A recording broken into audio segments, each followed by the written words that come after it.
पूरे प्रदेश के दलित पिछड़ा वर्ग जो बाबा साहब के अनुयायी हैं और बाबा साहब के जय भीम कह के बोलते हैं, उन सबको लानत होगी। कांग्रेस और बीजेपी को वोट देंगे, क्योंकि दोनों पार्टी एक सांपनाथ है और एक नागनाथ है। दोनों हमारे दुश्मन हैं और दोनों में कुचलते आए हैं। आज तक किसी ने हमें अधिकार नहीं दिए। रही बात कांग्रेस पार्टी के मुखिया राहुल गांधी के खिलाफ, मैं बोलना चाहती हूँ। अमेरिका में जाकर राहुल गांधी बोलते हैं कि हम भारत में आरक्षण को खत्म करेंगे। मैं पूछना चाहती हूँ राहुल गांधी से, तुम्हारे बाप दादा ने आरक्षण दिया था क्या? तुम कैसे खत्म कर दोगे? तुम्हारी औकात है क्या दलितों का आरक्षण खत्म करने की? ये आरक्षण हमारे बाप संविधान निर्माता बाबा साहब डॉक्टर अंबेडकर ने दिया है। तुम्हारे बाप में दम नहीं जो तुम आरक्षण को खत्म कर दो। और उसी की तर्ज पर भूपेंद्र हुड्डा बोलते हैं कि हम हरियाणा में सरकार आई तो हम आरक्षण को खत्म कर देंगे। आप आरक्षण की तरफ उंगली करके दिखा देना। भूपेंद्र हुड्डा जी, दीपेंद्र हुड्डा जी, आप कान खोल के सुन लें। अगर आरक्षण के बारे में आप बोले और उंगली भी कर दी तो मेरे से बुरा कुछ नहीं होगा। इस हरियाणा प्रदेश में आपको पता है कांता आलड़िया संविधान को खत्म नहीं होने देगी। संविधान को जो खत्म करने की कोशिश करेगा हम उसको मिट्टी में मिला देंगे, हम उसकी राजनीति को खत्म कर देंगे। इसलिए मैं प्रेस के माध्यम से खासकर कांग्रेस के को जो कह रहे हैं लोग कि हम वोट देंगे, उनसे कहना चाहूंगी कि कांग्रेस का इतिहास उठा के देख लो। जब से देश आजाद हुआ कांग्रेस ने दलितों के वोट का मिसयूज करके सत्ता पर बैठे हैं। आज तक बैक लोग को पूरा नहीं किया गया। अब बीजेपी की बात अगर मैं कहना चाहूँ, प्रधानमंत्री कौशल योजना के तहत 1,30,000 लोगों को रोजगार दिया गया। उसमें आरक्षण की धज्जियां उड़ाई गई। आज हरियाणा में 2 लाख वैकेंसी खाली पड़ी हैं, उसमें आरक्षण की धज्जियां उड़ाई गई हैं। और ये कहते हैं कि हम आरक्षण को खत्म करेंगे। अरे जब आरक्षण को कांग्रेस बीजेपी ने लागू ही नहीं किया तो खत्म कैसे कर देंगे? पहले मैं जवाब चाहती हूँ लोगों से। इसलिए आज मैंने बुलाया आपको। कांग्रेस और बीजेपी प्रदेश में, देश में टोटली दलित और पिछड़ा, किसान, मजदूर विरोधी हैं। इसलिए दोनों पार्टियों को आप सबक सिखाएं। और जो भी बीजेपी की सपोर्ट कर रहा है कैंडिडेट, बीजेपी को जिताने के लिए, चाहे वो कोई भी पार्टियों में नाम नहीं लूंगी, मोटी मोटी रकम लेके कुछ राजनीतिक दल बीजेपी को जिताने के लिए मैदान में आए हैं, उन लोगों का भी बहिष्कार करें और अपने समाज के नुमाइंदों को विधानसभा में भेजें। ये मैं कहने आई हूँ आपको। भाई महेंद्र बागड़ी रोहतक से खड़े हैं कैंडिडेट मेरे। रोहतक की जनता से अपील करूंगी, जाति धर्म से ऊपर उठकर और अपने न्याय के लिए, कानून का राज स्थापित करने के लिए, संविधान को बचाने के लिए आप भाई महेंद्र बागड़ी को, मेरा कढ़ाई का निशान है। और कढ़ाई को सब लोग जानते हैं कि कढ़ाई जब खुशी होती है तो हलवा बनता है, शादी होती है तो मिठाई बनती है। गुरु महाराज ने मेरे को, बाबा साहब ने कढ़ाई का निशान दिया है और ये इतना खुशहाली का प्रतीक है। मैं पत्रकार बंधुओं से भी कहना चाहूँगी कि मेरी बात को आप जन जन तक पहुँचाएँ।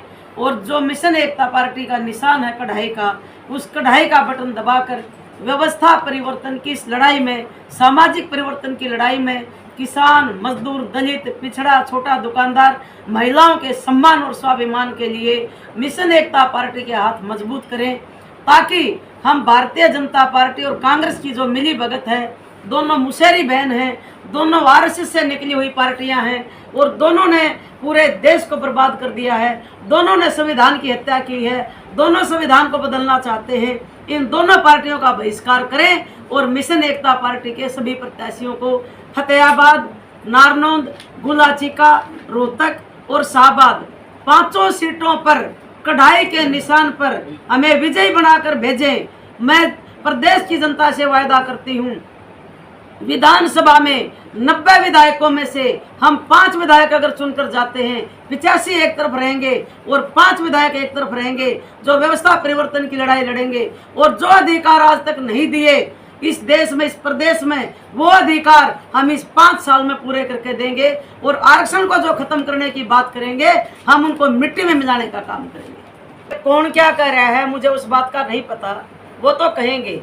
उन्होंने गरीब लोगों का खून चूस चूस के इतनी मोटी रकम इकट्ठी कर ली अब टिकट बेच के इतनी मोटी रकम इकट्ठी कर ली, वो हमारे लोगों को चुनाव के समय में दारू की पेटियां बांटेंगे, एक एक वोट खरीदने के लिए 10-10 हज़ार 20-20 हज़ार रुपये की बोली लगाएंगे, हमारे गरीब लोगों को ठगा जाएगा, रैलियों में लोगों को जाने के लिए गाड़ियां देंगे, शराब की पेटियां देंगे, खूब पैसा बटेगा। चाहे वो बीजेपी हो चाहे कांग्रेस हो, इन दोनों पार्टियों ने गरीबों का खून चूसा है, किसानों का खून चूसा है। और जनता जो अब समझदार हो चुकी है, जनता को पता है कि दुख के समय में हमारा हितैषी कौन है। आप सब भी जानते हैं, जब किसी के ऊपर जुल्म होता है तो जुल्म के खिलाफ अकेली इस हरियाणा में कांता आलड़िया ने लड़ाई लड़ी है, जिनके ऊपर आज भी कांग्रेस ने भी मुकदमे दर्ज किए और बीजेपी ने भी मुकदमे दर्ज किए, और दोनों पार्टियां दलित विरोधी हैं। मैं आपको याद दिलाना चाहूंगी, 2016 में बीजेपी के पूर्व मंत्री मनीष ग्रोवर ने संविधान निर्माता बाबा साहब की जत्ते रोड पर पार्क में मूर्ति तुड़वाई, और जिस हाथ से संविधान लिखा गया उस हाथ को तोड़कर गंदे नाले में फेंका गया। ये क्या बात करते हैं बाबा साहब की। अभी अर्जुन राम मेघवाल कल भाषण दे रहे थे कि कानून मंत्री बनाया। अरे मेघवाल साहब, आपको कानून मंत्री नहीं बनाया, आपको अपने तलवों को चाटने के लिए मंत्री बनाया गया है। आप गुलाम हो और आप समाज को गुलामी की शिक्षा दे रहे हो। आप कब कहाँ मर गए थे उस समय जब बाबा साहब की मूर्ति रोहतक में बीजेपी द्वारा तुड़वाई गई? आपने क्यों नहीं आवाज उठाई गई? अगर आप ऐसे कानून मंत्री हो तो बाबा साहब जो संविधान के निर्माता हैं, उनकी मूर्ति को बीजेपी के नेता ने तुड़वाया और आपकी जुबान चुप रही। आप इन लोगों का जो है गुलामी करते हो, आप गुजरा करते हो उनके सामने। मैं सरेआम आपको बोल रही हूँ, आप दलितों के हितैषी नहीं हो, आप दलितों के दलाल हो बीजेपी में। और बीजेपी ने क्या किया? बाबा बालकनाथ जो आरएसएस के बीजेपी के नेता हैं, उन्होंने 250 साल पुराने हमारे दलित समाज के साधुओं की समाधियां तोड़ी लॉकडाउन का फायदा उठाकर। जब हमने उसका विरोध किया, हमारे डेरे पर कब्जा किया, 300 बीघा जमीन पर कब्जा किया हुआ आज तक। मेरे पास सारे सबूत हैं, कानूनी रिकॉर्ड हैं। और ये बीजेपी के नेताओं ने और यहाँ के मुख्यमंत्री जब होते थे मनोहर लाल खट्टर, इन्होंने मिलकर और दबाव बनाकर मेरे ऊपर 4 झूठी FIR करवाई कि मैं दब जाऊं।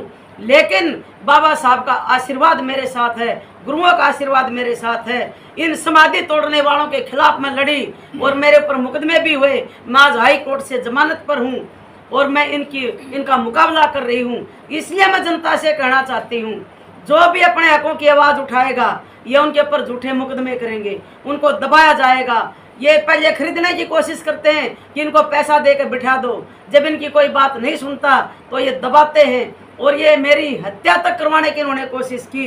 इसलिए मैं आज आपको कहना चाहूँगी, वो कभी किसी से समझौता करते हैं, कभी किसी से समझौता करते हैं, उनका कोई ठिकाना नहीं है। और उसका एक ही रिजल्ट आपके सामने है कि वो 0 नंबर पर उत्तर प्रदेश में है, तो हरियाणा में उनके पास क्या होगा आप ये सोच सकते हैं। और भी हरियाणा के मरे हुए जो मुर्दे हैं वो हरियाणा में फूके जाएंगे, यूपी के मरे हुए मुर्दे वो यूपी में फूके जाएंगे। इसलिए मैं हरियाणा की जनता को कहना चाहूँगी कि पिछला इतिहास देख लें कि पैसे के बलबूते पार्टियों के जो नेता बाबा साहब को लेकर आगे चल रहे हैं, मोटी मोटी रकम लेकर समझौते कर रहे हैं। इसलिए मैं किसी समझौते में विश्वास नहीं रखती। मेरा समझौता डायरेक्ट जो है वो हरियाणा के गरीब, किसान, मजदूर, पिछड़ा, दलित और महिलाओं के साथ है और उन्हीं की वोट मुझे मिलेंगी। मुझे किसी पार्टी से कोई समझौता नहीं करना। गद्दारों के साथ कांता लड़िया नहीं रह सकती। ठीक है जी, धन्यवाद।